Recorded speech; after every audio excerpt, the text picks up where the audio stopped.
John Whitby. Thank you, Madam Deputy Speaker. I'm extremely pleased to be able to take part in this debate today, and I thank my honourable friend for bringing the bill forward. It is no exaggeration to say that we are facing a crisis. As already been expertly outlined by members across this House, there is a growing consensus that unregulated smartphone and social media usage is harming our children's health, learning and well-being. Many of the long-term implications for those who have grown up with social media remain unknown, but we can already see the warning signs. The number of children aged 8 to 16 facing a probable mental health disorder has already doubled since 2017. 445,000 people were in contact with children and young people's mental health services in November 2023, up from 362,000 2 years earlier. I recently met with parents in my constituency who are rightly concerned by the impact social media and phone usage is having on their mental health and their sleep and learning of their children. The earlier that children have access to social media, the more pronounced the impacts are on their social development and well-being. Cyberbullying, content designed to make young people feel insecure, and unwanted explicit content are just some of the issues that children now face.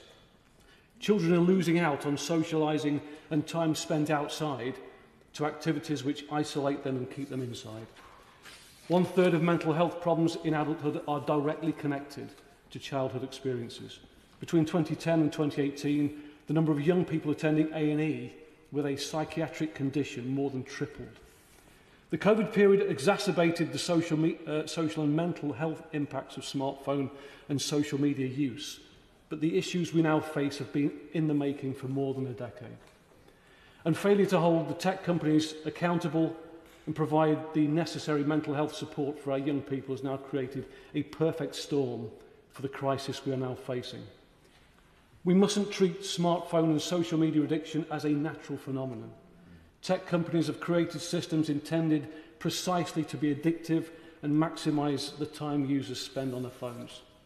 Currently, more than 1 in 4 young adults show signs of behavioural addiction to smartphones. The algorithms and user interface of social media sites are designed to be addictive, targeting dopamine circuits in the brain. Research shows that some social media apps can trigger brain responses similar to slot machine gambling.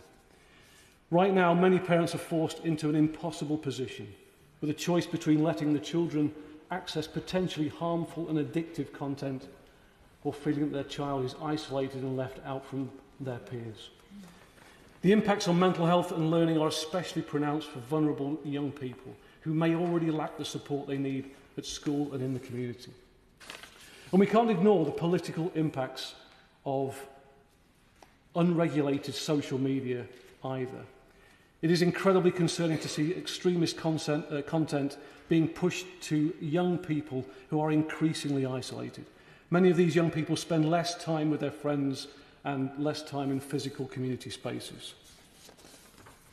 Last year we saw Australia's government move to take serious action on these issues, banning children under 16 from using social media and having the power to fine companies who fail to comply.